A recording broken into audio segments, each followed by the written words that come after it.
একদিন আব্দুল কাদের জিলানী রহমতুল্লাহি আলাইহি রাস্তা দিয়ে চলতেছেন। সেই সময় একটি কুকুর সামনে এসে বলে, হে আব্দুল কাদের জিলানী রহমতুল্লাহি আলাইহি, তুমি আমার একটি প্রশ্নের জবাব দিয়ে যাও।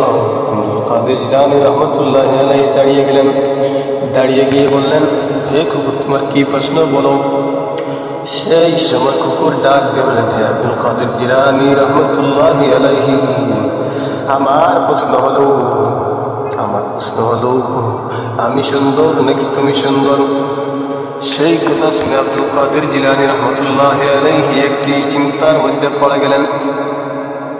আর কুকুরকে ডাক দিয়ে বললেন, হে কুকুরে, তুমি একটু সময় ধৈর্য ধরো, আমি তোমাকে বলছি।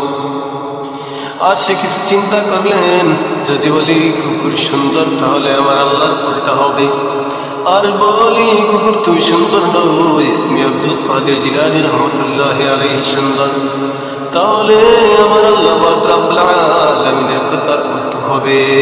আব্দুল কাদের জিলানী রহমতুল্লাহি আলাইহি বলেন, আমি যদি মারা যাওয়ার পরে কিয়ামতের ময়দানে আমার আল্লাহ আমাকে প্রশ্ন করবেন, সেই সময় আমি যদি 3টা প্রশ্নের উত্তর দিতে পারি আর আমি যদি জান্নাতে যেতে পারি, তাহলে আমি তোমাকে বলবো, ও কুকুর, তুমি সুন্দর না, আমি আব্দুল কাদের জিলানী রহমতুল্লাহি আলাইহি সুন্দর।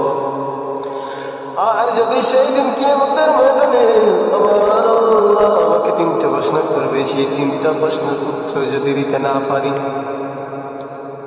আর আমি যদি জাহান্নামে চলে যাই, আমি আব্দুল কাদের জিলানী রহমতুল্লাহি আলাইহি তোমাকে বলবো, হে কুকুর, আমি আব্দুল কাদের জিলানী রহমতুল্লাহি আলাইহি তোমার চেয়ে সুন্দর হতে পারলাম না।